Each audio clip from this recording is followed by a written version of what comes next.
transit Neptune in Pisces square natal Mercury in Gemini. This may be a time of mental confusion and fantasizing. Subconscious feelings can interfere with reason, and you can tend to notice some facts and ignore others. You may miss appointments or be absent-minded. Communications can be exaggerated, vague, complex, or even fraudulent. Talk out your problems and express your imagination in writing, music, drama, or promotional ideas that you can develop later. You may be fascinated with an impossible dream, fantasizing, and ignoring your practical responsibilities. Your work can seem confusing, complex, and muddled. Overcome your tendency to become lazy and inefficient. Sort out things, and save your ingenious ideas for later.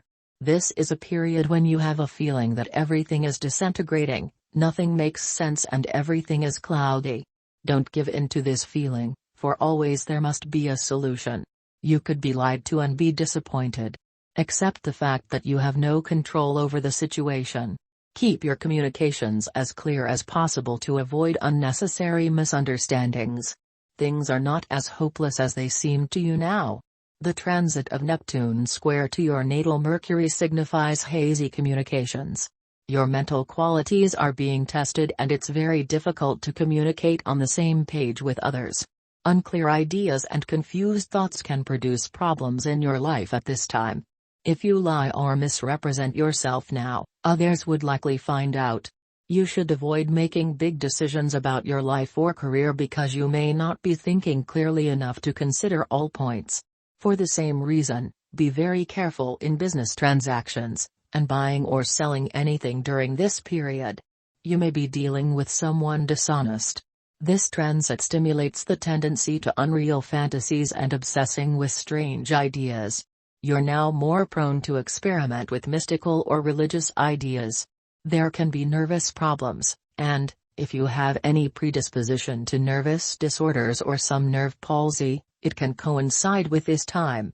All kinds of drugs should be avoided because they can cause very negative effects now. Worrying excessively about unimportant problems is quite normal during this period. It's almost inevitable that you'll be easily deceived, misunderstood, or try to deceive others. Love and private life. If you have decided to no longer to believe everything that other people want you to, then you have already learned quite a lot. You should not believe everything, but you also must pay attention to what comes out of your own mouth. The fact is that you also have a tendency to lead others astray at this time. This is actually a phase of life in which you should develop a sense for nuance and things unsaid. You need to learn how to think with your feelings. Of course, feelings can also lead you astray with the result that you ultimately have no idea of what is happening. All of this has a purpose since your rational thought processes are softened to make you capable of experiencing what cannot be seen with the physical eye. Feelings are invisible, and love is also something that can neither be seen nor held, let alone made sense of. It would not be surprising if you were to fall in love or if this has already happened at this time. As a person in love, you can wear rose-colored glasses and view the world as if it fulfilled your dreams. Love has the power to rob people of reason. If this was not true, they probably would not bother to fall in love in the first place. If you resonate with this reading, don't forget to subscribe.